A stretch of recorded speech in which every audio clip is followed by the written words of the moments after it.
শত বছরের সময়ের বিচারে যা দীর্ঘ এক যাত্রা, যেখানে ছিল অবিরাম সাধনা ও আলোকিত পথ চলা। বরিশালের বাকেরগঞ্জ উপজেলার দুধল এলাকায় অবস্থিত দুধল ইসলামিয়া কামিল মাদ্রাসা সেই সাধনারই এক দলিল।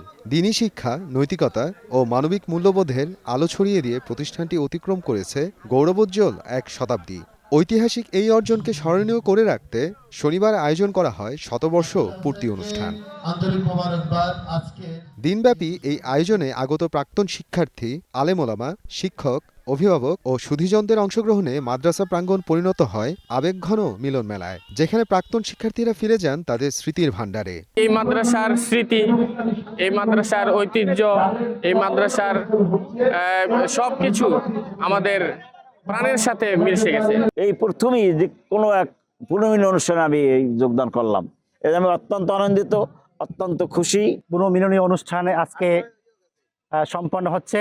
আলহামদুলিল্লাহ, এই অনুভূতি আমরা ব্যক্ত করে আপনাদেরকে বুঝাইতে পারবো না। শতবার্ষিকী উপলক্ষে এক যুগের পরে এক একজনের সাথে আর একজনের পরিচয় এবং সাক্ষাৎ সম্ভব হয়েছে। 21 সনে আর কি মাদ্রাসা প্রতিষ্ঠিত হয়েছে। এরপর থেকে এরকমের পুনর্মিলনী অনুষ্ঠান হয় নাই।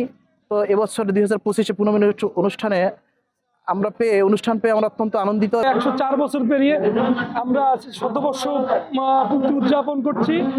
এটা আমাদের প্রাক্তন আমাদের বন্ধুদের সাথে যে মিলবন্ধন, আমাদের প্রতিষ্ঠানের সাথে সেই আবার সংযোগ স্থাপন, এটা আমাদের জন্য অনেক গর্বের, অনেক আনন্দের। যারা প্রাক্তন ছাত্রবৃন্দ রয়েছেন, বর্তমান ছাত্রবৃন্দ রয়েছেন, মেহমানবৃন্দ যারা রয়েছেন, আপনাদের কাছ থেকে আমরা দোয়া চাই এখান থেকে প্রতি বছর যেন নায়েবে নবী তৈরি হন, যাদের মাধ্যমে প্রত্যেকটা মহল্লায়, প্রত্যেকটা এলাকায় পরিপূর্ণ দ্বীনের আলো ছড়িয়ে পড়ে। অনুষ্ঠানে শুরু হয় পবিত্র কোরআন তেলাওয়াতের মাধ্যমে। পরে মাদ্রাসার শতবর্ষের ইতিহাস, দ্বীনি শিক্ষা বিস্তারে অবদান এবং সমাজ গঠনে প্রাক্তন শিক্ষার্থীদের ভূমিকা তুলে ধরা হয়। এ সময় শিক্ষক, অতিথি, আয়োজক কমিটি ও কৃতি শিক্ষার্থীদের সম্মাননা ক্রেস্ট দেয়া হয়। পরে অনুষ্ঠিত হয় ইসলামী সাংস্কৃতিক অনুষ্ঠান, নাশিদ পরিবেশন ও বিশেষ দোয়া মাহফিল।